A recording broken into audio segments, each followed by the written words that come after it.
MIPA dengan NPM 21882011A226095.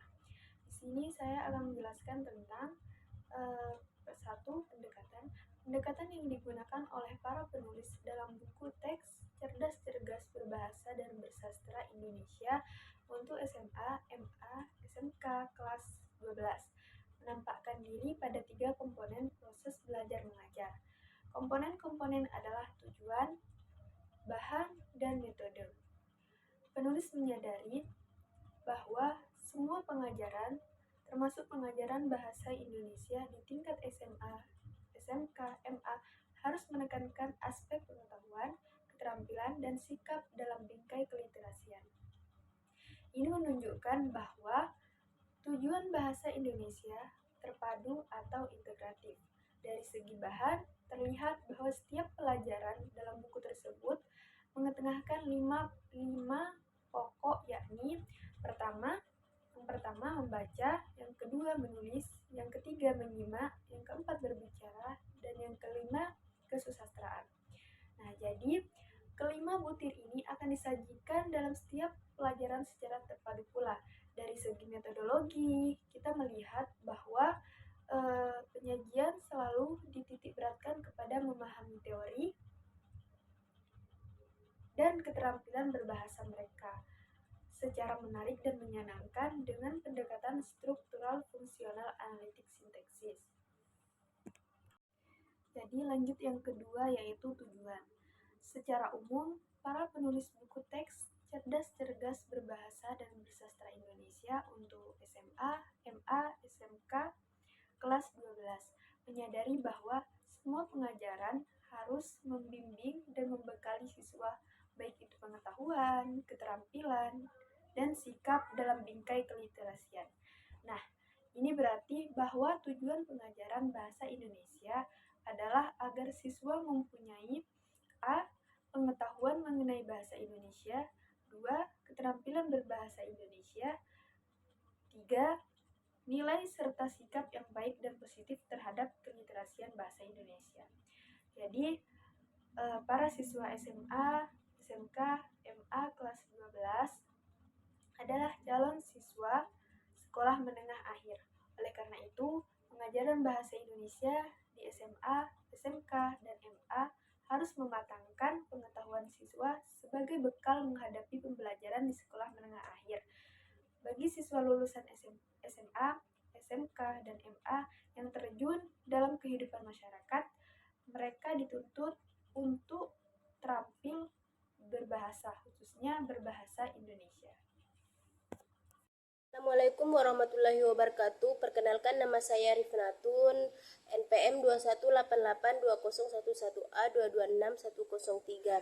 Di sini saya akan melanjutkan penjelasan dari teman saya, yaitu 3 materi. Dalam penelaahan pendekatan yang digunakan tim pengarang buku teks bahasa dan sastra, yaitu untuk SMA atau MA kelas 10, sudah disinggung bahwa pokok bahasan dalam setiap pembelajaran meliputi, yaitu pertama membaca dan menulis, yang ketiga kesusastraan, dan tata bahasa. Sekarang mari kita perinci isi setiap butir, mulai dari bab pertama sampai bab ke-6. Isi lengkap dari setiap pokok bahasan adalah sebagai berikut. Yang pertama, A. Membaca. Pokok bahasan membaca berisi bahan, materi, uraian, dan penjelasan mengenai berbagai hal.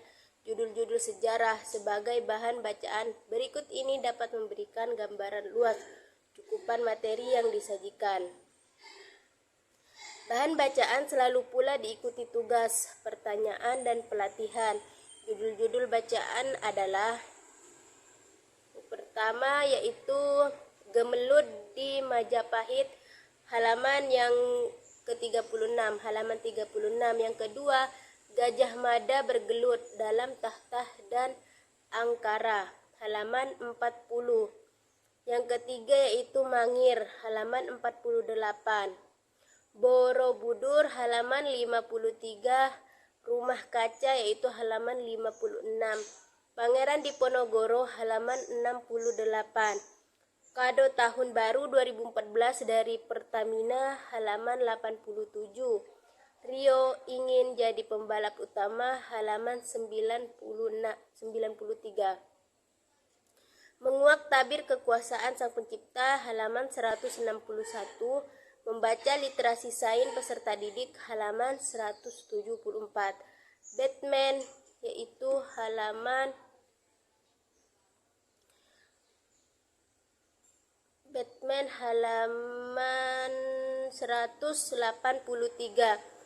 Gear halaman 193.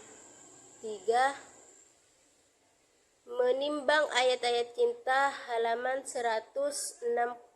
10 murid baru halaman 200. Aksara yang membingungkan halaman 212. Nah, yang B yaitu menulis. Pokok bahasan menulis berisi bahan materi uraian atau penjelasan yang berkenaan. Dengan yang pertama, menulis surat lamaran kerja halaman 1, menyajikan simpulan sistematika dan unsur-unsur isi surat lamaran pekerjaan halaman 15. Mengidentifikasi isi dan sistematika surat lamaran pekerjaan halaman 18, menganalisis isi dan kebahasaan novel halaman 117, merancang teks editorial halaman 102, menulis cerita sejarah pribadi halaman 116, menikmati novel halaman 109, menganalisis isi dan kebahasaan novel halaman 117, merancang novel halaman 126, menyajikan gagasan melalui artikel halaman 131, menyusun opini dan bentuk artikel halaman 144, mengkonstruksi artikel berdasarkan fakta halaman 177, ya, membandingkan kritik sastra dan esai halaman 185. Nah, yang terakhir esai kesusastraan. Yang pertama, mengkonstruksi nilai-nilai dalam novel sejarah halaman 65. Yang kedua, menganalisis isi dan kebahasan isi novel. Yang keempat adalah metode. Buku teks disusun berdasarkan atau untuk melaksanakan prinsip-prinsip yang terkandung dalam kurikulum yang berlaku di sekolah. Hal ini karena buku teks harus mengikuti berbagai tuntutan kurikulum. Di antara berbagai tuntutan kurikulum itu, satu di antaranya menyangkut metode atau teknik penyajian materi. Idealnya, teknik penyajian bahan dalam buku teks pun harus bervariasi. Akan tetapi hal ini sering dipenuhi oleh pengarang buku teks disebabkan oleh berbagai hal, satu di antaranya keterbatasan tempat dan halaman buku. Menurut pengamatan penulis, metode penyajian atau penyampaian bahan dalam buku teks bahasa dan sastra untuk SMA, MA, SMK kelas 10 tidak monoton walaupun harus diakui tidak pula banyak variasi. Beberapa di antara teknik penyajian bahan itu adalah: yang pertama, menulis surat lamaran pekerjaan bab 1 halaman 1. Yang kedua, menikmati cerita sejarah Indonesia bab 2 halaman 31. Memahami isu teknis lewat editorial bab 3 halaman 84. Menikmati novel bab 4 halaman 109. Yang kelima, menyajikan gagasan melalui artikel bab 5 sampai bab 5 halaman 131.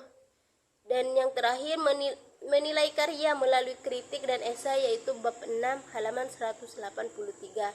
Untuk menyegarkan ingatan kita, penulis menyantumkan sekali lagi metode pengajaran yang dianjurkan oleh kurikulum 2013 seperti berikut ini. Yang pertama, ceramah. Yang kedua, pelatihan. Yang ketiga, mandiri. Yang keempat, kerja kelompok. Yang kelima, diskusi. Yang keenam, simulasi. Sekian dari saya. Kurang lebihnya mohon maaf. Assalamualaikum warahmatullahi wabarakatuh. Assalamualaikum warahmatullahi wabarakatuh. Nama saya Fitriani dari kelas 5C. Di sini saya akan menjelaskan tentang media dan evaluasi sesuai dengan buku yang telah saya telaah. Jadi buku yang saya telaah itu adalah buku bahasa Indonesia untuk kelas 12 SMK dan SMA. Media di dalam buku Bahasa Indonesia kelas 12 yang telah saya telaah itu, yaitu media pengajaran dalam perkembangannya sudah sampai pada teknologi pendidikan. Sedangkan fungsi dari media pengajaran untuk memperjelas materi yang disampaikan pada siswa. Jadi media pembelajaran di sini memiliki fungsi untuk memperjelas pemahaman yang disampaikan oleh guru kepada siswa. Jadi siswa lebih mudah memahami suatu pelajaran ketika kita menggunakan berbagai media. Jadi di dalam buku ini ada beberapa media seperti berupa singkatan atau rangkuman dalam kotak yang disebut dengan catatan. Jadi di dalam buku tersebut ada beberapa kotak yang itu berisi rangkuman. Tetapi di situ di dalam kotak itu dinamakan dengan catatan. Kemudian ada catatan singkat. Jadi setiap materi di bawahnya itu kadang ada catatan singkat untuk memperjelas lagi pemahaman dari siswa. Kemudian ada rangkuman materi, tabel, media cetak seperti novel, latihan, dan kegiatan. Jadi media cetak seperti novel, cerpen, sejarah itu juga terdapat dalam buku ini.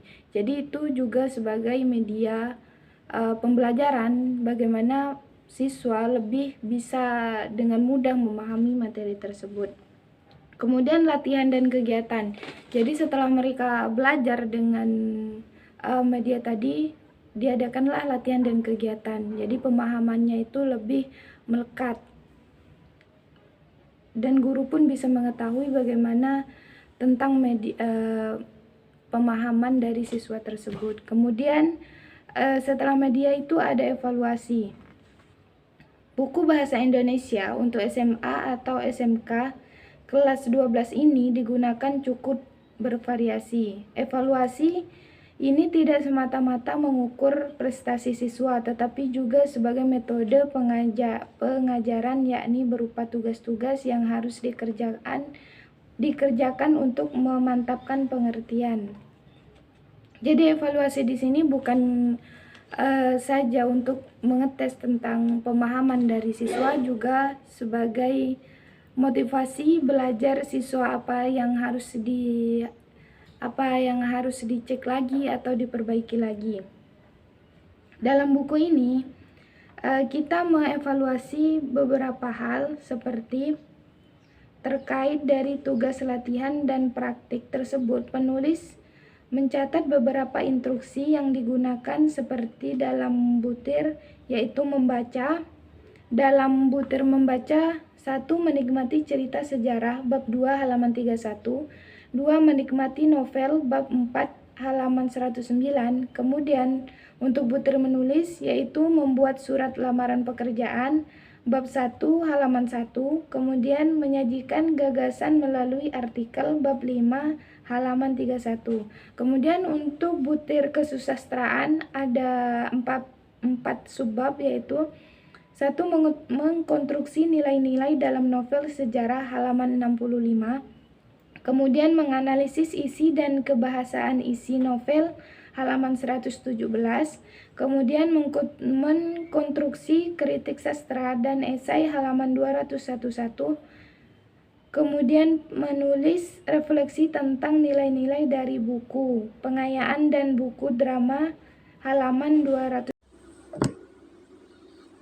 Assalamualaikum warahmatullahi wabarakatuh. Perkenalkan, nama saya Nita Susiana dari Prodi PBSI kelas 5C. NPM 218820 11A226097.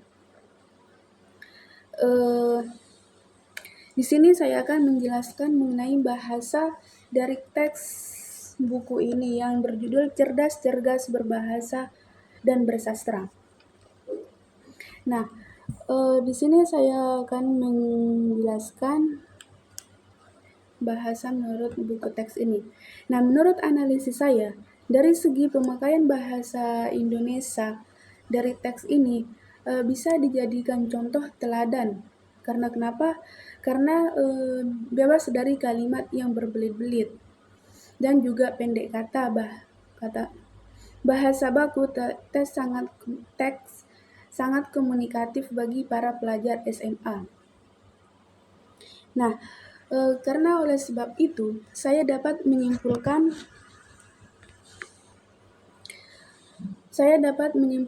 buku teks berbahasa dan bersastra Indonesia untuk SMA, SMK, MA kelas 12 ini dapat berfungsi sebagai buku pokok dan sebagai buku penunjang atau sarana pelaksana.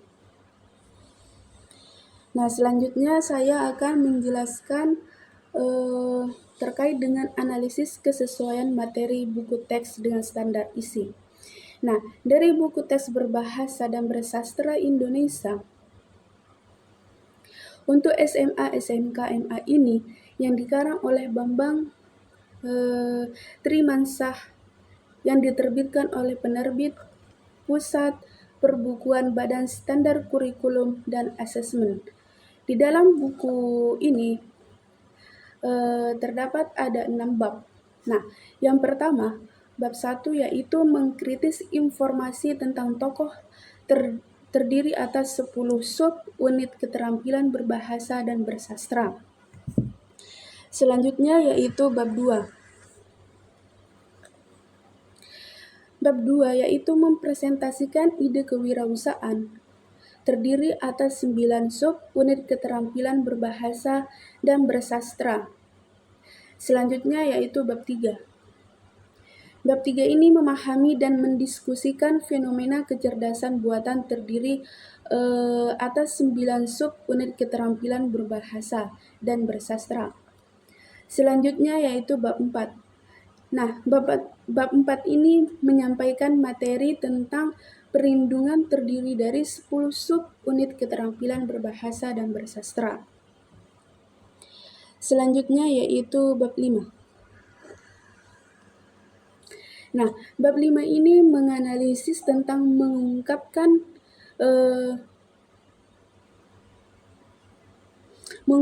kekaguman dalam narasi kreatif lokal terdiri atas 9 sub unit keterampilan berbahasa dan bersastra. Selanjutnya yaitu bab 6, bab yang terakhir tentang menulis praktik baik dan cerita tentang lingkungan. Terdiri atas 10 sub unit keterampilan berbahasa dan bersastra Indonesia. Nah, buku ini diterbitkan pada tahun 2022. Nah, di dalam buku ini terdapat 246. Lihat 246.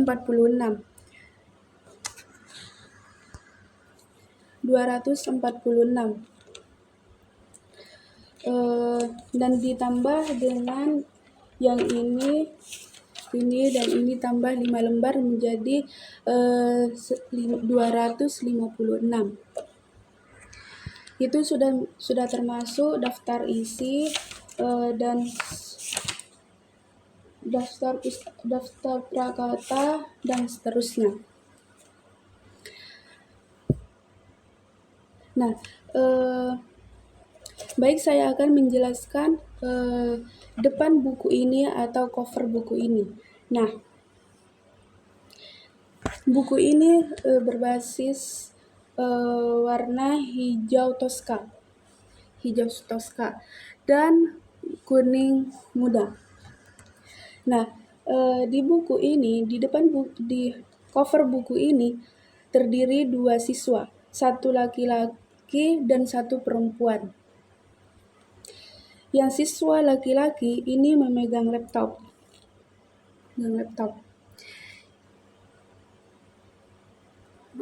Mohon maaf, di sini ada 3 siswa serta ada 1 guru. Nah, siswa laki-laki ini memegang laptop. Sedangkan siswa yang ini menjelaskan yang siswa yang ini, yang ketiga yang perempuan ini memegang kerangka otak. Sedangkan guru memegang iPad. Nah, selanjutnya yaitu di pojok kiri tengah itu ada gambar buku, dan di bawahnya itu ada tulisan SMA, SMK, MA kelas 12. Yang di pojok kanan, yang di tengah ini ada gambar robot. Sedangkan di pojok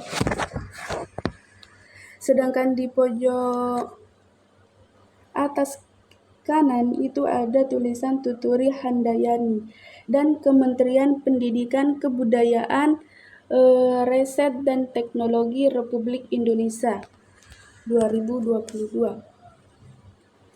Sedangkan di tengah-tengah ini terdapat tulisan yang bacaannya Bahasa dan Bersastra Indonesia.